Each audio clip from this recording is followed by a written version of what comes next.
YSR party పిలుపు మేరకు మార్చి 12వ తేదీన యువత పోరు కార్యక్రమాన్ని విజయవంతం చేయాలని సామర్లకోట పార్టీ కార్యాలయంలో పోస్టర్ ఆవిష్కరించిన పెద్దాపురం నియోజకవర్గ ఇన్ఛార్జి దవులూరి దొరబాబు.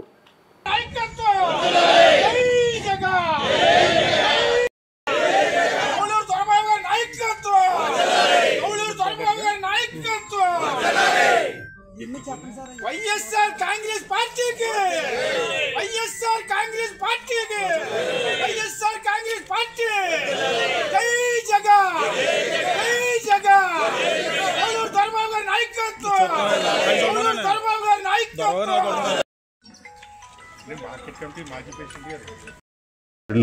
శ్రీ వైఎస్ జగన్మోహన్ రెడ్డి గారి ఆదేశాల మేరకు అలాగే వైఎస్ఆర్సీపీ పార్టీ తరఫున గత 5 నెలలుగా విద్యార్థులకు ఫీజు రియంబర్స్మెంట్ కానీ వసతి దీవెన అనే కార్యక్రమాన్ని ఆపివేసిన సందర్భంగా అలాగే గత ఎన్నికల్లో ఇచ్చినటువంటి హామీ ప్రకారం నిరుద్యోగులకి ప్రతి నెల 3,000 రూపాయలు తక్షణమే చెల్లించాలని అలాగే గత ప్రభుత్వంలో 17 మెడికల్ కాలేజీలు ఆ రోజు పేద విద్యార్థులందరూ కూడా డాక్టర్లుగా ఉండాలని ఆ రోజు జగన్మోహన్ రెడ్డి గారు ఆ రోజు స్టార్ట్ చేస్తే గత ప్రభుత్వంలోనే 5 మెడికల్ కాలేజీలు ఆ రోజు క్లాసులు స్టార్ట్ చేయడం జరిగింది. ఇంకా మిగిలిన 12 కాలేజీలను కూడా ఈరోజు కూటమి ప్రభుత్వం పేదవాళ్ళు ఎవరు కూడా డాక్టర్లు అవ్వకూడదనే ఉద్దేశంతో ఈరోజు దాన్ని ప్రైవేటీకరణ చేయడం ప్రయత్నాలు చేస్తూ ఉన్నారు. ఆ ప్రయత్నాలు ఆపివేయాలని ఈ 3 డిమాండ్లతో ఈరోజు విద్యార్థులు అలాగే మన నిరుద్యోగుల తరపున ఈరోజు వైఎస్ఆర్సీపీ పార్టీ ఆధ్వర్యంలో మార్చి 12 బుధవారం నాడు మన కాకినాడ కలెక్టర్ గారికి వినతి పత్రం ఇవ్వడానికి ఈరోజు వైఎస్ఆర్సీపీ పార్టీ ఇచ్చిన పిలుపు మేరకు మా పెద్దాపురం నియోజకవర్గంలో ఉన్న నాయకులు కార్యకర్తలు ఇక్కడ తల్లిదండ్రులతో కలిసి వెళ్ళడానికి ఈరోజు ఈ కార్యక్రమం ఏర్పాటు చేయడం జరిగింది. ఈ కార్యక్రమంలో భాగంగా యువత పోరు పోస్టర్ రిలీజ్ చేయడం అలాగే బుధవారం మేము అందరం కూడా భారీ ర్యాలీతో వెళ్ళి ఉన్నటువంటి కూటమి ప్రభుత్వంపై నిరసన గలం వినిపించడానికి మేము అందరం వెళ్తా ఉన్నాం.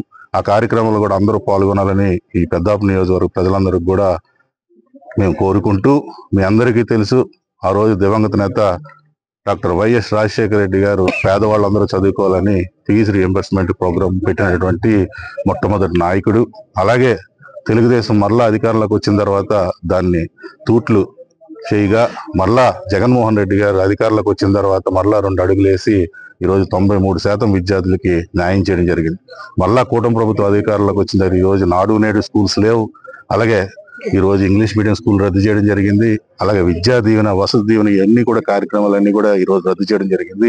అలాగే పిల్లలు చదువుకోవడానికి కూడా ఈరోజు విద్యా దీవెన అనే కార్యక్రమంలో ఉన్నటువంటి డబ్బులు ఇవ్వకుండా ఈరోజు విద్యార్థుల యొక్క చదువులతో ఈరోజు చెలగాటమాడుతూ ఉన్నారు. అలాగే గత అధికారంలో రావడానికి ఆ రోజు ఎన్నో దొంగ హామీలు ఇవ్వడం జరిగింది.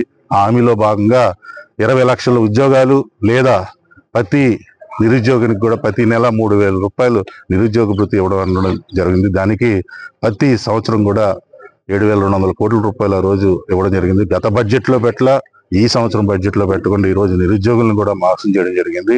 అలాగే ఇందాక చెప్పినట్టుగా మెడికల్ కాలేజీలను కూడా ఈరోజు ప్రైవేటీకరణ చేస్తా ఉన్నారు. వాటిని ఆపాలని మా డిమాండ్తో మేము అందరం కూడా కలిసి వెళ్తున్నాం మీ అందరికీ తెలియజేసుకుంటూ, మళ్ళా జగన్మోహన్ రెడ్డి గారు అధికారంలోకి వచ్చిన తర్వాత మళ్ళా విద్యార్థులకి మళ్ళా నిరుద్యోగులందరికీ కూడా మళ్ళా మంచిగా ఉంటుందని తెలియజేసుకుంటూ సెలవు తీసుకుంటాం.